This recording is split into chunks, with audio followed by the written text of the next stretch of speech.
podcast edit by Abe's Audio. In-House Insights, the podcast by in-house professionals for in-house professionals. It really baffles me sometimes when you hear people jump right to customers. Customers want to know that your brand is taking care of their people.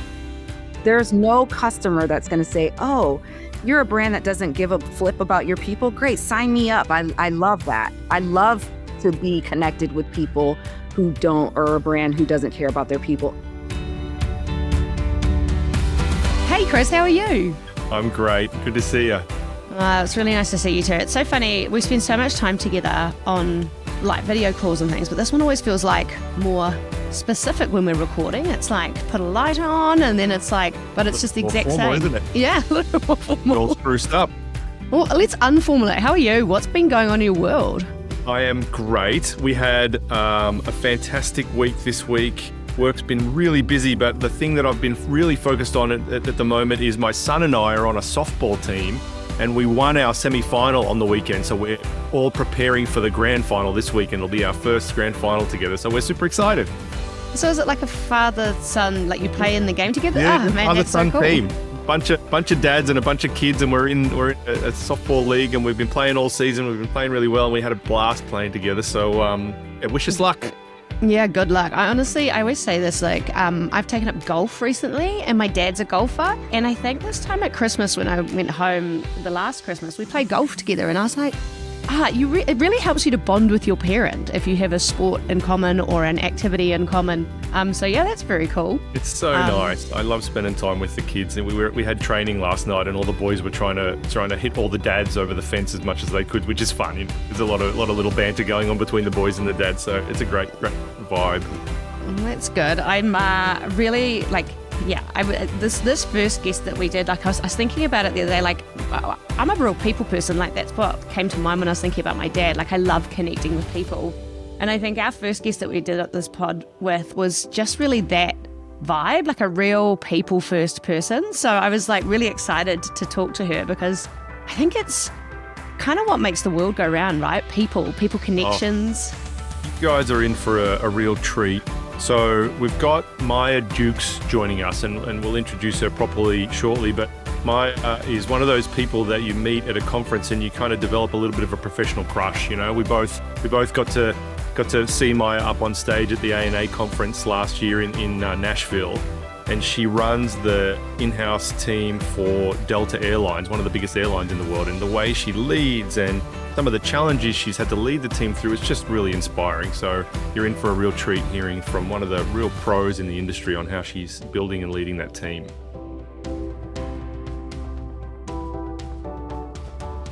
Okay, well, hey, Abby, we are so lucky today to be joined by somebody just incredible. Remember last year we had the opportunity to attend the ANA in-house agency conference in Nashville.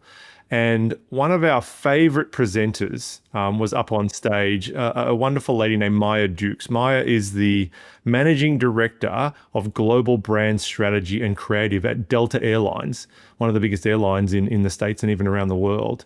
And we're so lucky to be joined by Maya today. She's just got an incredible story of leadership through challenges through COVID, but also building an incredible creative team in this huge juggernaut of a business. So, Abby, please join me in welcoming Maya to the iHack podcast. Very exciting stuff. Snaps. Maya, I kind of alluded to this presentation that you gave that turned us both into super fans of yours at the Nashville conference last year. First of all, why don't you tell us a little bit about your role at Delta and what you do and your team, and then maybe we can talk a little bit about some of the stories that you told us through that presentation about leading that team through the challenges of COVID for an airline. Thank you. Thanks so much for having me. Abby and I were chatting a little bit before we started recording, and she goes, I big upped you. So I hope the story precedes me a little bit, but I am the managing director of global brand, creative, and agency operations at Delta Airlines.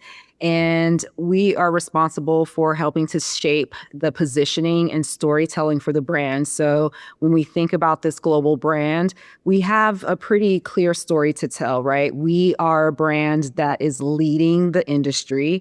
And so there are interconnected drivers of our revenue premium that allow us to tell this beautiful story about why we are number one and why we pull away from our competitive set. But then we also have a part of this brand story that speaks to aspiration and inspiration and inspiring people to travel and go see the world, not just to see the world, but also who you become when you go out, right? So who do you become when you see the world? Who do you become when you connect with people and places and cultures you may have not connected with had you not traveled? Even when you connect with your grandmother down in another city or state, what does that do and how does it change you? And so we're telling these two stories, this positioning that's equally important, and they can't stand alone. We can't just talk about selling tickets, and we can't just talk about being this aspirational brand. We have to do both, and we have to do it well. And so our team is responsible for weaving that story together, and then also bringing it to life visually. So what's the visual expression of that? How do we tell that story visually? How do we emote it? How do we speak? And how is our tone connecting with people so they want to fly? They want to fly with us. They want to talk about the Delta brand with whoever they get a chance to talk about the brand with, and that we have those customers stay with us for a lifetime. And so I've been at Delta for 4.5 years. Our team has evolved. We started with a very tiny creative team, a scrappy in-house team that was doing such beautiful work on behalf of the brand. And I came in, was charged with growing, expanding that team, expanding our remit, really looking around the bend to see what we would be focusing on as a brand leading into the Olympics, into our centennial and beyond. And so scaled the team with that in mind. But we've had such a fun time doing it. And it's still every day I kind of pinch myself as I turn the corner. I'm driving into the Delta campus. I'm like, I really work for one of the coolest brands in the world. That's amazing. What a fantastic role you've got there, Maya. And you talked about being responsible for not just the brand positioning, which I love, that sort of emotional brand positioning that you're talking about there, but also the articulation of that through communications and the visual identity. And it's not a super common role. Sometimes those two roles are separate in big businesses and corporates. Like how have you navigated your way through the world to get to a position where you can be responsible for both of those things? Yeah, when I got to Delta, we were separated. We had the in-house creative team. Our agency operations team was responsible for taking the brand strategy and bringing that to life. And then brand sat in the marketing space, and they were thinking about the strategy and how we were communicating internally and externally within the enterprise and to our customers. And then we had some shifts and changes in our leadership, and we got a new leader who came in addition to some of the leadership that was here before. And they came together and they said, is there a way for us to put a little bit more or create a little bit more synergy in our storytelling? And how can we do that?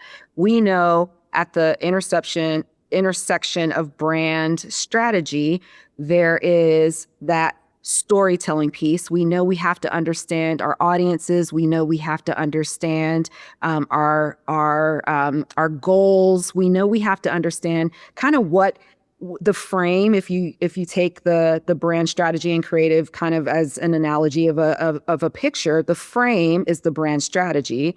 Within that frame is the creative, right? So brand strategy kind of shapes what the picture will be. And then we have the agency operations team that says, here's the nail. You have the media team that says, hang it here because this is where your customers are. And so really putting these like functions together to help to make that process a little bit more seamless so it doesn't feel like an assembly line. That was the thinking in bringing these worlds together. And I think it was one of the most brilliant things we could do because we now have strategist in the room as we're talking about the creative, and it only makes the creative stronger. The brief is a starting point, but we also need that context and that frame around the picture to help us tell a more cohesive and cogent story. That's such a fantastic structure and model that you've outlined there. And we see so many businesses in the in-house agency world that they sort of start with creative first, maybe even production first, little studios, and they're in there to drive efficiency. And where I can hear you're navigating the business towards is bringing strategy and integration and actual problem solving to the table, as opposed to just being an order taker who just sort of delivers the work, right? So maybe tell us about what did it take for you to help lead the business into that position? Not every business is ready for that. And what did you have to do with the leaders of the business to get to that place? Yeah, I think at the heart of everything I've tried to do is really ground us in storytelling. So when I came in 2021, the first instinct I had was, this is a really scrappy team doing a lot of work on behalf of this big brand. I was like, instinct number one is I need more people. And I was like, nope, that's not what I'm going to do. Storytelling was at the heart of how we scaled the team. So it was about, how much demand do we have? We started to talk in the way that would connect with leaders within the business. So leaders want to hear about demand. Leaders want to hear about ROI. Leaders want to hear about performance metrics. And so we just started to talk in that way. We went into Workfront and we said, okay, what is the demand? How fast are we going to market with this team? And how much faster could we go to market if we scaled the team, right? What is our completion percentage rate? We started talking like the business as we looked to scale. We also infiltrated some spaces creatives tend to stay out of. So the first space we infiltrated was finance. Our internal finance team, they are window seat brand creative fans. They're champions.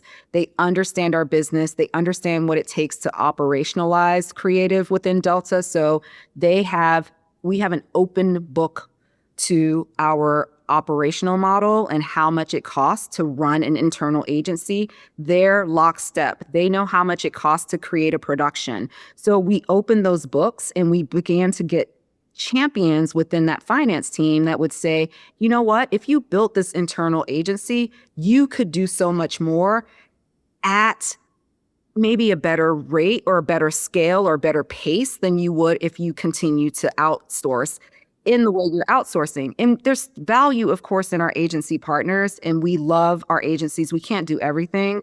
So we need heads and hands to help us. But just talking to the teams that make the decisions, to the leaders who made the decisions, and saying it in a way that connected with them so we could scale. It's the same thing we were able to do when we talked about brand and creative coming together.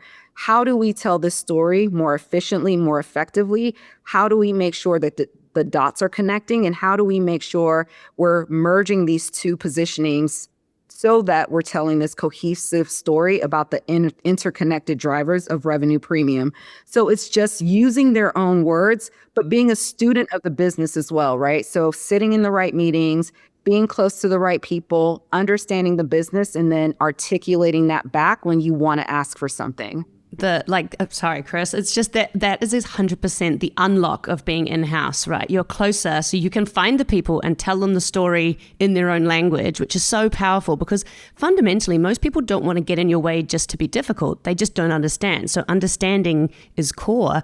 And that's like the power of being in-house. You're closer, but it is one of the challenges when you're in-house. You're having to take people on a journey that you may not have had to do. So that whole how to understand people, how to communicate, how to bring people together, build culture, it's so crucial.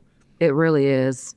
It really is. We think it's our superpower, right? So we can walk across the way and ask our partners what you're looking to accomplish with this campaign or with this strategy, and then we can take that back to our team and talk about it. We just had a kickoff meeting today with some of our commercial partners, and it was so exciting. Like we had our creative strategists in the room, we had our brand strategists in the room, and then we had our commercial partners in the room on the marketing side. And we were like, but what if we do this? And how about this? And maybe we do a poster and we hang it around the walls of the floor so people understand what we're trying to accomplish. It was just this moment where we just wanted everyone to know exactly where we were going. And so we started thinking about how to even physically help people understand the strategy by creating these posters and hanging them around the department. So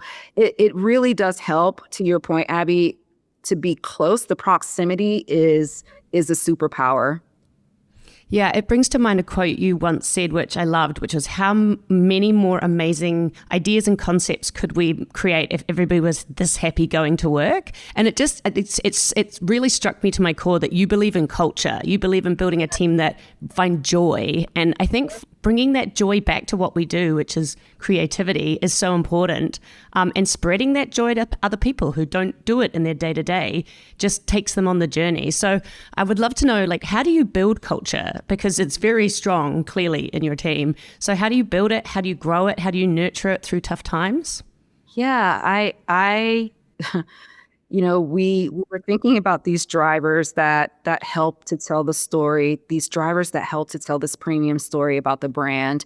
And Delta has something we call the Delta difference, and that's our people. So when you start to think at the operational level, the organization level, happy people create happy organizations, which then create happy operating or well-oiled operational fluency within the airline, which then translates into a better experience, which then translates into loyalty, which then translates into revenue, all those things, right?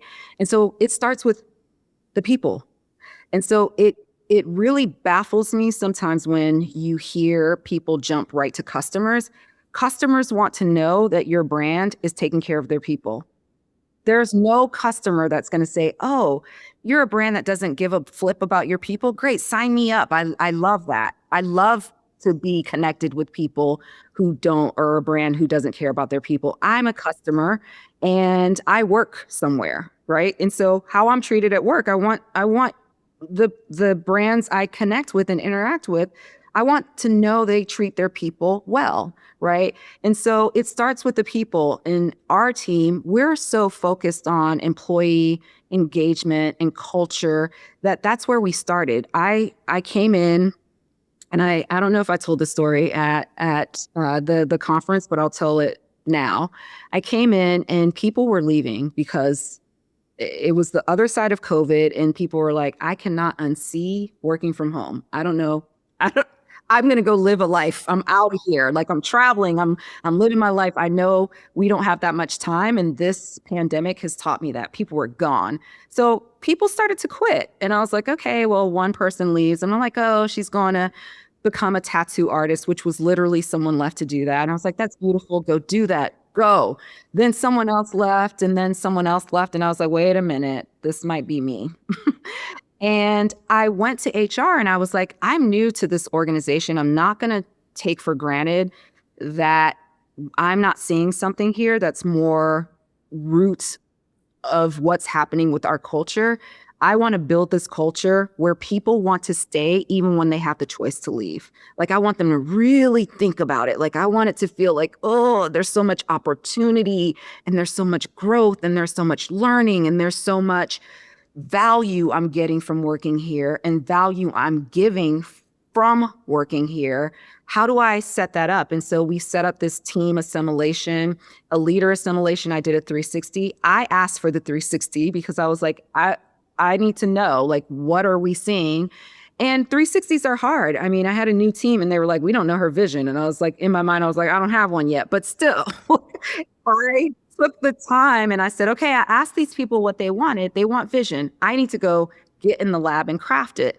Then we did this big team assimilation where we came together as a team and we said, how do we work better together? What do at the time we used to call them stakeholders, what do our stakeholders need? We've since pivoted from that word and we say partners, but what do they need within the organization? How can we make them more successful? How do we present ourselves as a service and as a thought leader? Like, what do they need? And then what support do you need from me as a leader? There were parts in that assimilation where I left and let the team talk, so they had the space and the runway, and then I came back. And that assimilation moment is how I've led the team until this point. 4 years later, we still have extended staff meetings where we talk about how to get better as a team. We have surveys where we talk about what the team needs.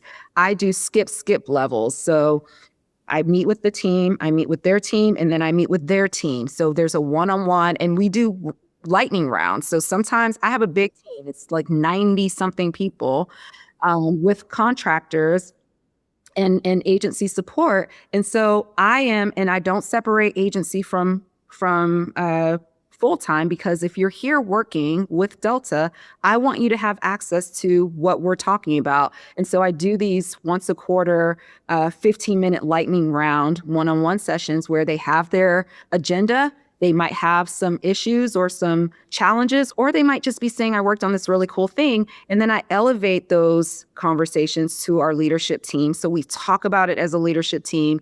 Then we also have a leadership team who's so committed to their teams. Like, that's, I think, the heart of it. You surround yourself with people who care about people. And then that assimilation, that feedback loop, that conversation and wanting people to stay because we want them and they want us, it continues in that direction because we've operationalized culture within our team. That's so fantastic. Like, that leadership starts from a vulnerability of, I don't know everything, so I'm going to ask, which is so great. And I know that the micro, like the smaller things that you do on a day-to-day basis, plus the like brand boot camps that you do to take everybody into immersion and really like make them feel a part of this vibe. I can see how it all comes together. It's really cool. You said something there that I want to put a pin in and come back to. You said we don't call them stakeholders, we call them partners. And I want to come back to that because I think there's a really important concept in there. But before we do that, when you were up on stage at the conference, and then you've just started to allude to it here, you told a story of leading the team through real adversity through COVID. And I think you put a picture up on stage of all the Delta planes that were grounded. I mean, those of us who didn't work in an airline over that time but worked in a different industry probably didn't properly understand the impact of lockdowns and all the things that were happening in your industry. So will you just tell us a little bit about, you've come straight into the business through this really tumultuous time for the industry, and how did you land and then you talked about elevating the team. And you used a quote that I still remember. You said, leaders set the weather. And I always kind of remember that and think, what a fantastic inspirational thought there. So maybe tell us a little bit about that time and how you were leading the team through that period, and how did you help them navigate that through all the emotional challenges that came with that? Yeah, I mean, for one, I think we were all stunned by COVID. And so coming in new and even meeting the team remotely. I don't know if we remember a world before COVID where we didn't really work remotely, right? We were in the office. And so I was still getting my bearings. I came in and we had the pandemic, and then things settled. And then we had another like variant. And I won't name it because we were like, that name is not to be repeated. But it just felt very tumultuous, like we could never get our footing.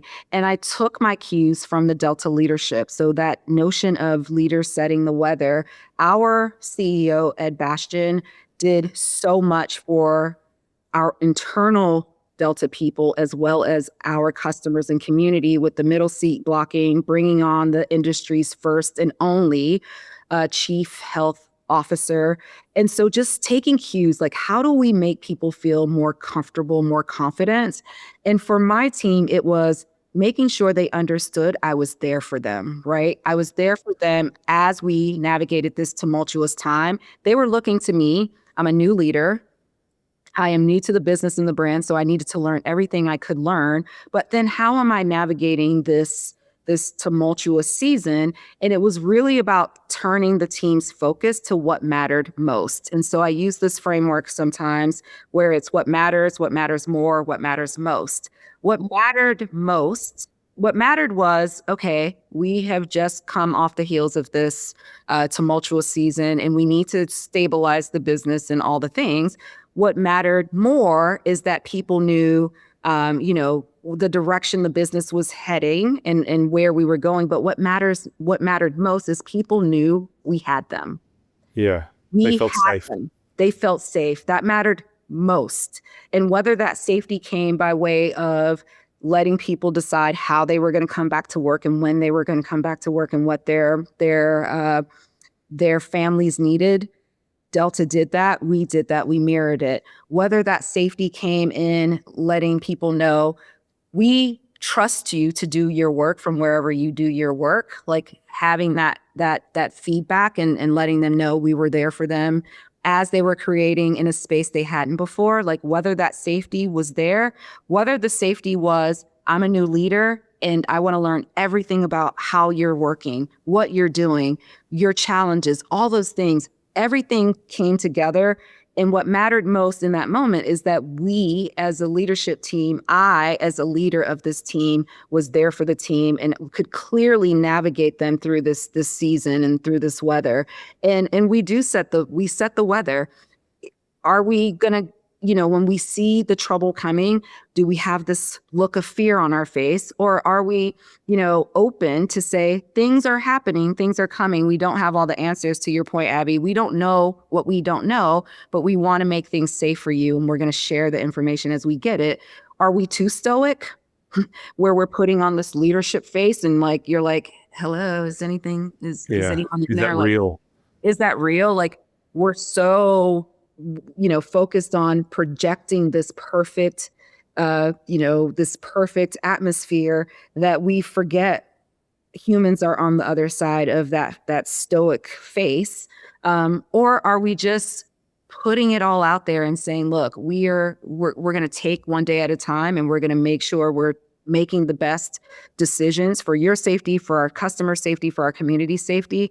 And so we told this beautiful story coming out of COVID. We have this program called Chairman's Club where we honor the top 1% of the 1% of Delta.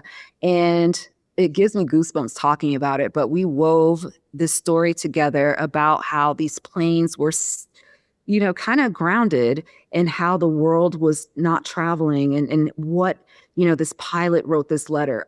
He wrote this letter and he said, as he parked the plane, I know I'm being super dramatic, but it still does get me. As he parked this plane, he said, I don't know who, we're putting this plane, we're grounding us. We don't know what the future holds, but whoever turns this plane back on, I hope you see this letter. I hope we believe in this brand. I hope I know it's giving me like goosebumps. I hope that we know Delta will never stop climbing. I'm paraphrasing, but and we told this story of the airplane mechanics coming on board, seeing that letter. We reunited the guy who saw the letter with the pilot, and like the chills and the goosebumps.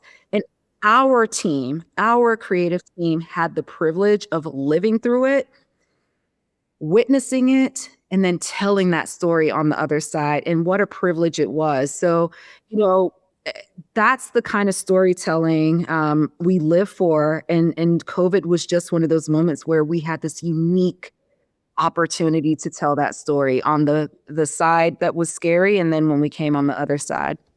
There's so much humanity and emotion in the way you're describing everything, from the way you treat your employees to the way you lead to that story that you just told. There's so much in there around how we're all just human beings and we all just want to interact and connect with each other here. And you can, particularly in a big business, you can get a little bit lost in the politics and the bureaucracy and the processes and the ways of working and all the stuff that kind of wraps around a big business and makes it sometimes harder than it does make it easier. But you seem to really have a clear line of sight to this is what will really matter.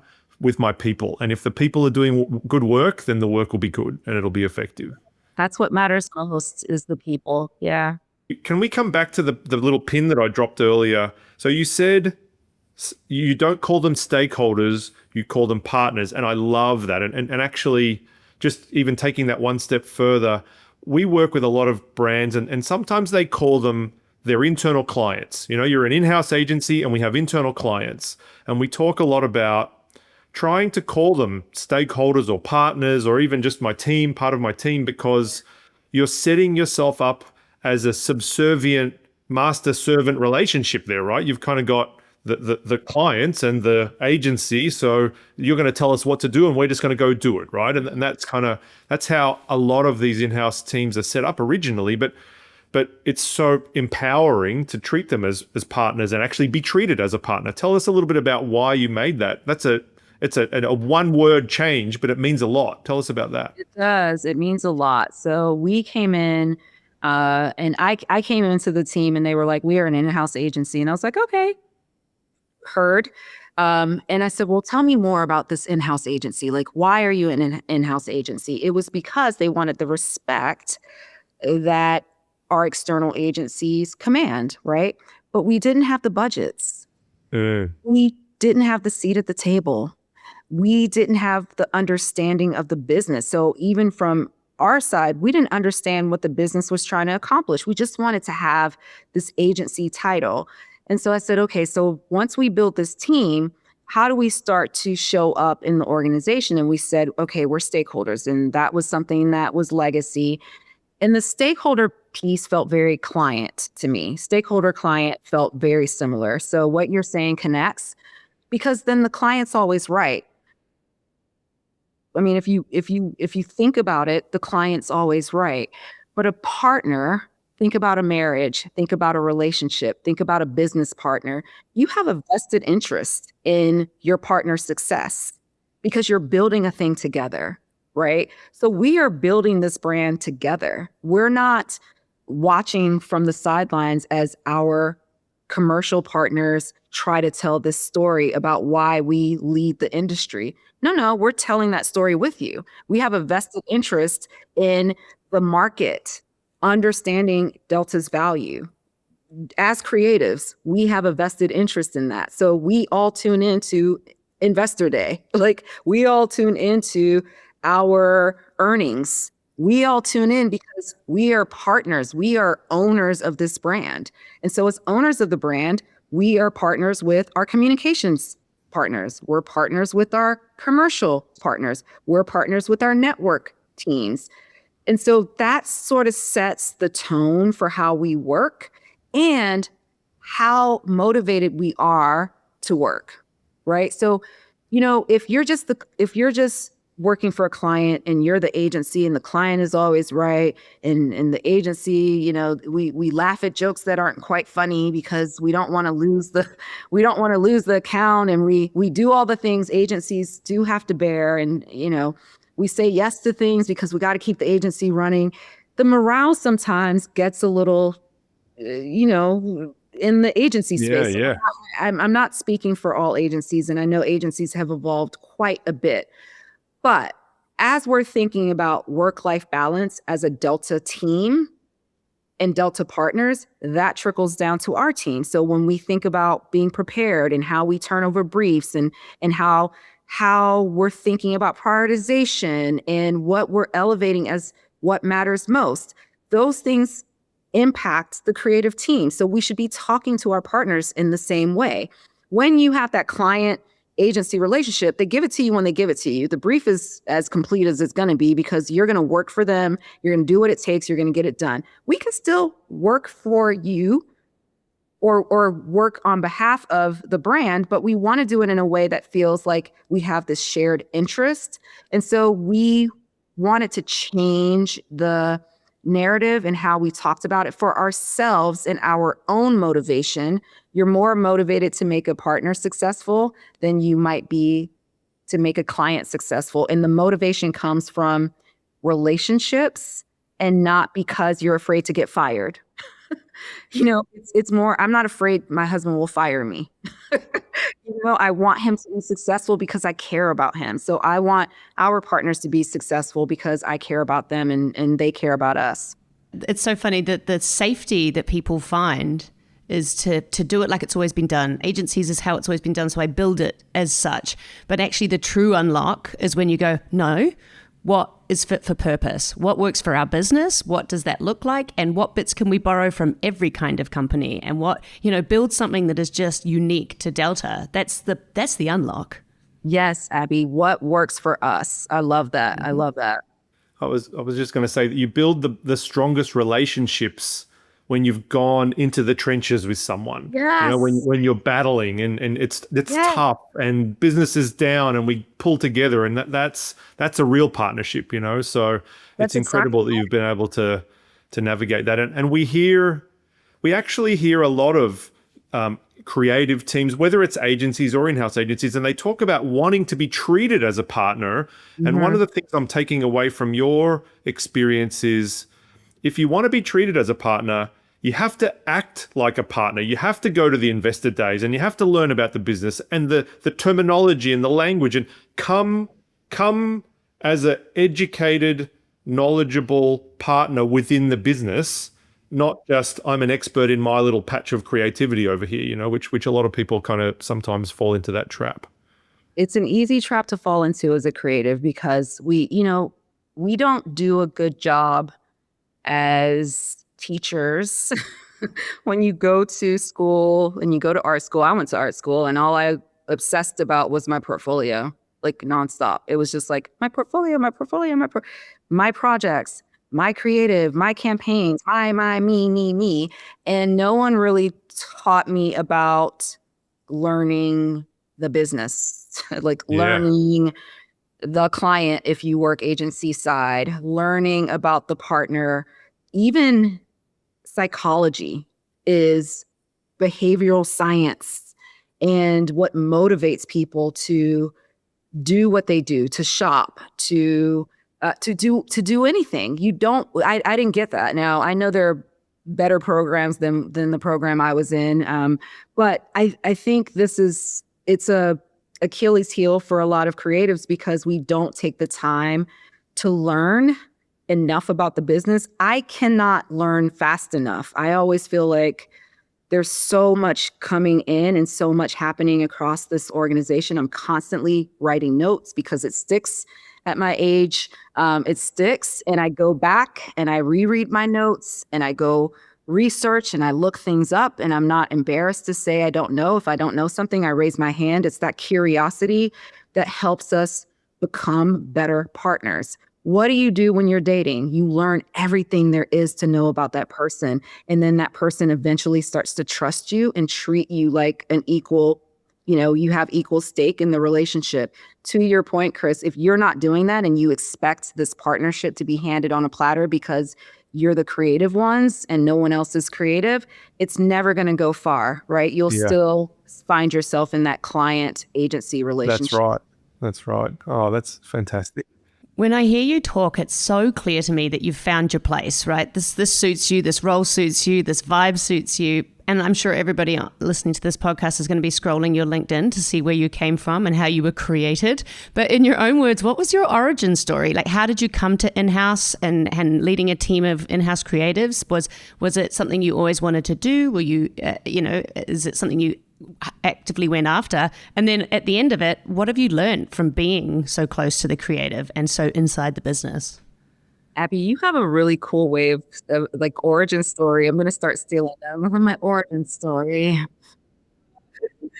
So what you'll find on LinkedIn is I've always been in-house. And I don't know if you follow the signs. I'm a Capricorn through and through. So I like stability and I am pragmatic and I like to know what I'm doing when I'm doing it. And when I was in art school, all my friends were looking for big agencies and I was looking for a big brand. And I wanted to work for brands that would allow me to stretch and grow and learn as much as I could about that singular brand. So I started at Macy's corporate, where I learned so much. I had some amazing leaders, creative directors, art directors who took me under their wing and took me along with them on photo shoots in New York as we created the Macy's Notes book. There was this high-end catalog called Notes, and my creative director would pull me along with him to learn as much as I could about art direction and creative direction. And some of the lessons he taught me, you don't have to be so visible on set. We have people who know what they're doing. You interject when needed. Those kinds of things helped me when I got to my next role at Home Depot corporate. And that was one of those big moments where I was like, wow, this is a pretty massive brand. And so just being around merchants and people who were really interested in the product and how to put the product on a pedestal and how to tell those stories in a way that drove to the bottom line was another opportunity. And so my origin story has always been internal. What you'll see is I've always led internal teams, either thinking about, how we think about digital transformation or how we bring new, exciting products to life and to bear. But the in-house team for me has felt like this opportunity to become an expert, but still has allowed me to flex and spread my wings. And so you'll see in some organizations where I went to different parts of the business and I moved around. And then like at Delta, where you see I started out with one remit and that remit got bigger. I think what I've learned along the way is where we started this conversation is that if you can build a team that is excited about the work, that's motivated to do it, and that becomes, that builds this reputation of being this in-house team with this spectacular culture that's open to spreading that culture to other people and bringing in partners and learning about the business and the brand, that's how you take off. That's how your career takes off. And so that's been the formula. It's inside out. How do I make sure the team within my span of control is happy?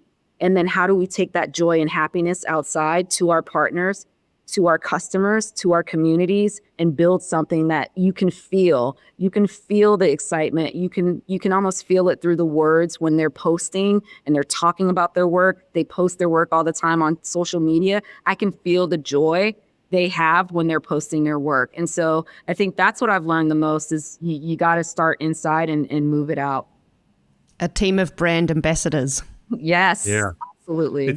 It's such an opportunity to infect or impact the culture of the bigger organization from the inside, because you've got creative people, you've got innovative people, you've got often kind of the next generation of talent coming up through these creative teams. And we always love to see when they become the heartbeat of the business and the culture and the innovation center. And often we often say to people, you want to be the team where everyone in the company wants to work. Right. You want to be where all the talent wants to go into your team because that's the funnest, coolest, most exciting place to be. That's exactly right. The work and the culture. And when you're on these kinds of or having these kinds of conversations on podcasts or talking to people outside the business, it always sounds like this is rainbows and unicorns and they are always happy and listen to Maya talk about how it should be. The reality is we have the same challenges as everyone else, right? We want to be good partners. And sometimes I always say life be lifing. Like sometimes life shows up and there are cycles of people's lives that show up at work, right? If you think about a woman's, just her life and the things that happen from the start when you go into working, whether you're going to have kids or not, whether you're going to get married or not, whether you're going to focus on your job or not, what is, moving into menopause, like all of these things that happen to women and what happens when that's in a partner, when that's a coworker, all those things come to play. And so it's navigating people's lives, navigating your own life, knowing that what you're hearing on this podcast is a beautiful story of a lot of work, a lot of ups, a lot of downs, a lot of mistakes, realizing quickly when we need to tighten up and come back to core and keeping the main thing the main thing. So I never want it to seem like we are this perfect, idealistic in-house team. We are a team that knows what our core and our purpose is, and we constantly pull ourselves back to center, and then we give people space to go through those life changes. And I share that as an example because I am a woman, and like last year, my kids, all the things happened. We had a reorg, and then my daughter, we have a son and a daughter, and our son is 27. He's been gone, but our daughter's 19 and she was going to college. And I was like, I didn't know it was going to hit me that hard. So all the things that happen throughout a lifetime. And I just want us to remember the work it takes to recognize that and then pull yourself back to center. So don't listen to this thinking we're perfect. We are perfectly imperfect, but we love it because we know what our core and what our center is. Well, you talked earlier about how operationally adept you were. You were talking about the tracking and the measuring and Adobe Workfront and all the things that you were doing to run the team. So there's obviously, it goes beyond culture and leadership, I can tell.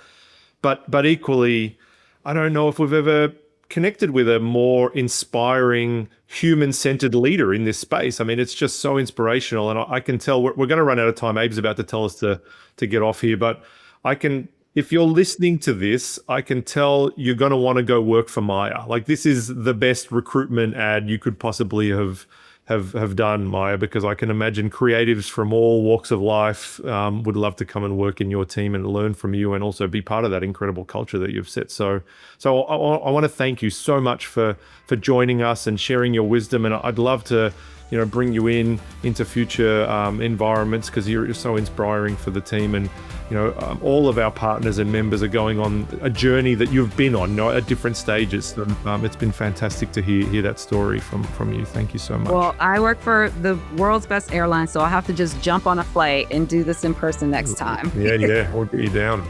Yeah. Sounds fantastic. Thank you so much for having me. I've had such a good time talking. Yeah, I could talk to you all day. Likewise.